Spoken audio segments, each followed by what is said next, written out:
สบายดีผู้ปกครองและท่านผู้ชมที่เคารพพบกับข้าพเจ้าอีกแล้วครูดาวเจ้าของเพจครูดาว Educate ความจริงตั้งใจอยากให้ผู้ปกครองได้ฟังเพราะว่าข้าพเจ้าจะมาในหัวข้อสอนลูกแนวใดให้เก่งและดีในยุค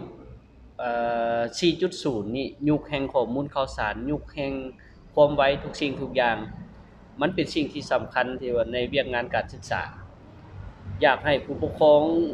ได้เปิดโอกาสเอาข้อมูลเรื่องราวที่ข้าพเจ้าอยากนำเสนอในความเป็นจริงแล้วอยากจัดสัมมนาคอร์สให้ผู้ปกครองแต่คิดว่าหลายๆผู้ปกครองก็คือสิติดภารกิจ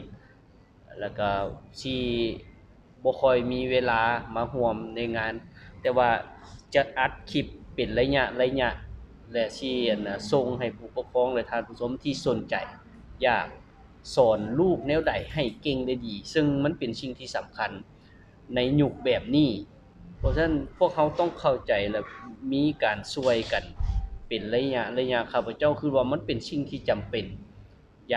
ากจะเฮ็ดเนาะแล้วก็สิค่อยๆตัดไปเป็นตอน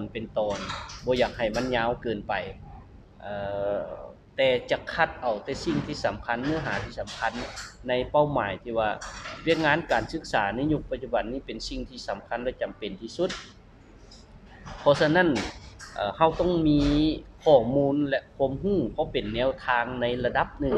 เพื่อสิพัฒนาเขาเจ้าสู่ Future Education ให้เขาเจ้า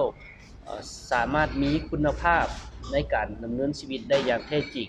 สามารถสร้างอาชีพเวียกเฮ็ดงานทำสามารถช่วยเหลือตนเองได้เบิ่งแยงตัวเองได้อย่างแท้จริงข้าพเจ้าหวังว่าจะเป็นข้อมูลที่ดีสำหรับผู้ปกครองที่กำลังต้องการพัฒนาลูกในยุคนี้ในยุคปัจจุบันนี้และขอให้ท่านนั้นให้โอกาสคอยติดตามชมไปเป็นแต่ละระยะข้าพเจ้าจะอัดลงไปเนาะพบกันผู้ปกครองขอขอบใจ